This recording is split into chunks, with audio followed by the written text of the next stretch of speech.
Professor Shahida Bawa and आज जो हम टॉपिक करेंगे वो है economics 12th standard.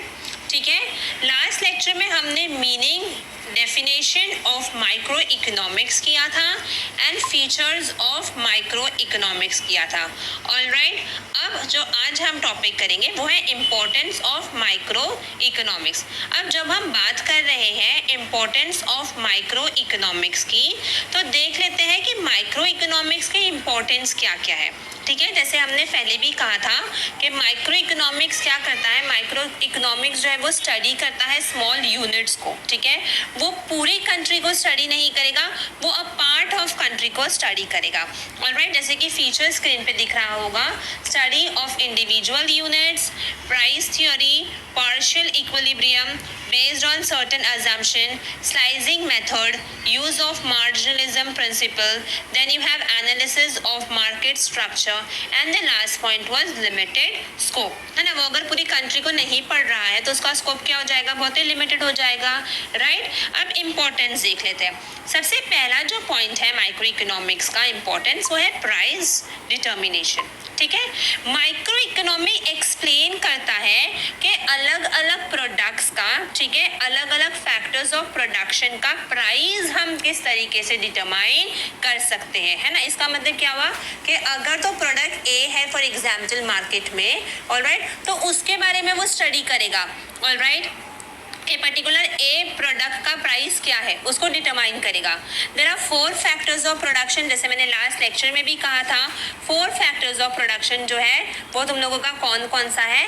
The first is land, then you have labour, then you have capital and then you have enterprise. ठीक है, अब इसके फैक्टर्स ऑफ प्रोडक्शन के बारे में भी वो क्या करेगा, अच्छे तरीके से स्टडी करेगा। ऑलराइट, फिर उसके बाद में है free market economy. So see micro economy helps in understanding the working of a free market economy. मतलब मार्केट में तुम्हें कितना प्रोड्यूस करना है, कैसे प्रोड्यूस करना है, ठीक है, और कितना प्रोड्यूस करना है। ऑलराइट, क्या प्रोड्यूस करना है, पर ये कौन से लेवल पे होगा, तुम्हारा इंडिविजुअल लेवल पे होगा। यहाँ पे तुम्हारा कोई भी गवर्नमेंट का इंटरवेंशन नहीं होगा। ऑलराइट, तो free market economy studies about the free market where there is no intervention of the government. It helps to study about the production of goods, how much to produce, where to produce, how to produce. Okay, third point है तुम्हारा foreign trade. So micro economy help करता है अलग अलग foreign trade के बारे में पढ़ने के लिए। ठीक है, अलग अलग करेंसी के बारे में पढ़ने के लिए। ठीक है, हमने कितना अर्न किया है उसके बारे में स्टडी करता है। तो माइक्रो इकोनॉमी हेल्प करता है to study the various aspects of foreign trade like the effects, okay, like the currency exchange between two different countries and then how much we have gained from the international trade. ठीक है, next है economic model. सी micro economics हमें कुछ बड़ा पढ़ने से पहले छोटा छोटा स्टडी करना पड़ता है ना।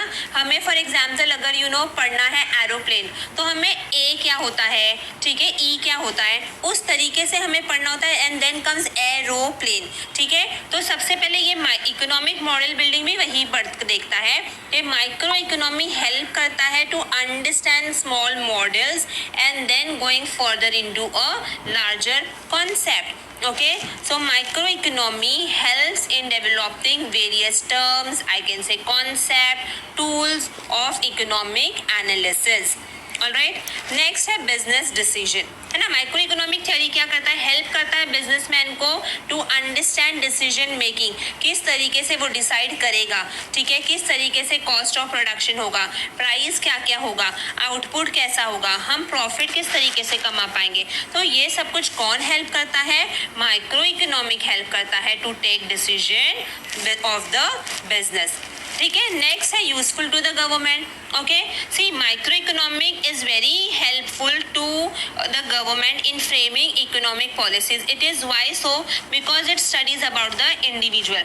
है ना, एक एक इंडिविजुअल के बारे में पढ़ाई करता है, इसलिए उसको पता चलता है कि कितना ऑप्टिमम यूटिलाइजेशन ऑफ रिसोर्सेज होना चाहिए, किस तरीके से, ठीक है, हम अपने जो भी लोग है, पब्लिक है, उसको किस तरीके से डिस्ट्रीब्यूट कर सकते हैं अपने रिसोर्सेज। तो इसीलिए गवर्नमेंट को हेल्प करता है micro economy in framing economic policies.